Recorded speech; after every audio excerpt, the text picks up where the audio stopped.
ভুল আর কখনোই হবে না।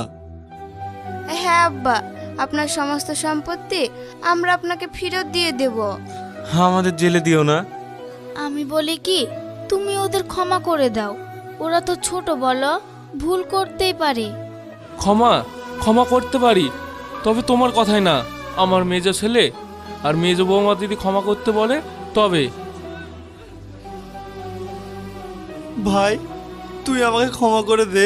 হ্যাঁ সুরজ, তুই আমাদের যে শাস্তি দিবি সেই শাস্তি মাথা পেতে নেব। তুই শুধু আমাদের জেলে দিস না, প্রয়োজনে তোর পা ধরবো। না না, এটা তোরা কি করছিস? তোরা যে তোদের নিজেদের ভুলটা বুঝতে পেরেছিস এটাই অনেক। তাই আমার আর তোদের উপর কোনো রাগ নেই, আমি তোদের ক্ষমা করে দিয়েছি। সত্যি বলছিস? সত্যি বলছি। আমি জানতাম আমার ছেলে কখনোই তার ভাইদের ওপর রাগ করে থাকতেই পারবে না। সে ঠিক ওদের ক্ষমা করে দেবে। তাহলে আবার কেন?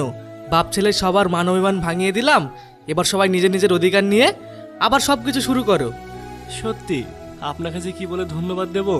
একেবারে না, এটা আমার ডিউটি, এটা ধন্যবাদ দেওয়ার কিছু নেই। তোরা ভালো থাকিস তাহলেই হবে, নিজের খেয়াল রাখিস। হ্যাঁ, বলছি আর কতক্ষণ এখানে দাঁড়িয়ে থাকবো? এবার ঘরের মানুষ ঘরে গিয়ে আমার সাজানো সংসারটাকে আবার আলোয় আলোকিত করো। মা একদম ঠিক বলেছে।